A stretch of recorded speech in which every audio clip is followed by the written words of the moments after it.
Hello, this is Matt Henderson, and this is an audition for Iago in Othello for the Illinois Shakespeare Festival. Thus do I ever make my fool my purse. For I my own gain knowledge should profane, if I would time expend with such a snipe, but for my sport and profit. I hate the Moor! And 'tis thought abroad that twixt my sheets he's done my office. I know not if it be true, but I for mere suspicion in that kind will do as if for surety. He holds me well. The better shall my purpose work on him. Cassio's a proper man, let me see now. To get his place, and plume up my will in double knavery. How? How? After some time to abuse Othello's ear that he is too familiar with his wife. He hath a person, and a smooth disposed to be suspected, framed to make women false.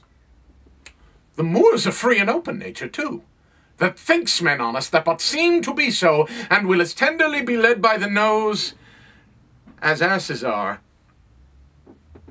I have it.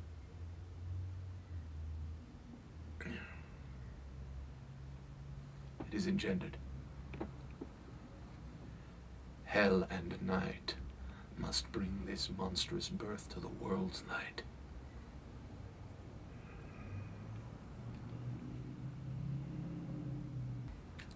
My noble lord. What dost thou say, Iago? Did Michael Cassio, when you wooed my lady, know of your love? He did, from first to last. Why dost thou ask? Oh, but for the satisfaction of my thought, no further harm. Why of thy thought, Iago? I did not think he had been acquainted with her. Oh, yes, and went between us very oft. Indeed. Indeed. Aye, indeed. Discernest thou aught in that? Is he not honest? Honest, my lord. Honest. Aye, honest. My lord, for aught I know. What dost thou think? Think, my lord? Think! My lord, by heaven, thou echoest me as if there were some monster in thy thought too hideous to be shown. Thou dost mean something. I hear thee say even now thou likest not that when Cassio left my wife. What didst not like? And when I told thee he was of my counsel in my whole course of wooing, thou criedst, Indeed, and didst contract and purse thy brow together, as if then hadst shut out in thy brain some horrible conceit. If thou dost love me, show me thy thought. My lord, you know I love you. I think thou dost, and for I know thou art full of love and honesty, and weighest thy words before thou givest them breath. Therefore these stops of thine fright me the more. For such things in a false disloyal knave are tricks of custom, but a man that's just, they're close delations, working from the heart that passion cannot rule. For Michael Cassio, I dare be sworn I think that he is honest. I think so too. Men should be what they seem. Or those that be not, would they might seem none. Certain men should be what they seem. Why then, I think that Cassio's an honest man. Nay, yet there's more in this. I prithee speak to me, as to thy thinkings, as thou dost ruminate, and give thy worst of thoughts the worst of words. Good my lord, pardon me. Though I am bound to every act of duty, I am not bound to that all slaves are free. Utter my thoughts.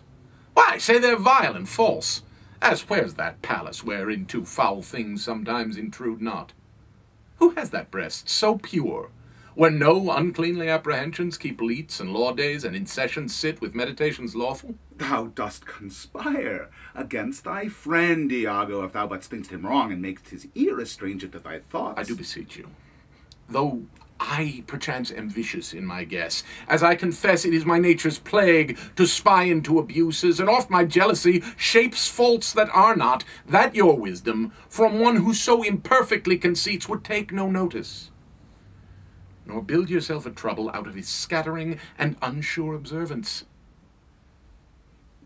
It were not for your quiet nor your good, nor for my manhood, honesty, and wisdom, to let you know my thoughts. Zounds, what dost thou mean? The good name in man and woman, dear my lord, is the immediate jewel of their souls. Who steals my purse steals trash, 'Tis something, nothing. 'Twas mine, 'tis his, and has been slave to thousands. But he that filches from me my good name robs me of that which not enriches him, and makes me poor indeed. By heaven, I'll know thy thoughts! You cannot, if my heart were in your hand, nor shall not while 'tis in my custody. Oh, beware, my lord, of jealousy. It is the green-eyed monster which doth mock the meat it feeds upon. That cuckold lives in bliss, who, certain of his fate, loves not his wronger. But oh, what damned minutes tells he o'er, who dotes yet doubts, suspects yet strongly loves. Oh, misery. Yeah, poor and content is rich and rich enough, but riches fineless is as poor as winter. To him that ever fears he shall be poor. Good heaven, the souls of all my tribe defend from jealousy.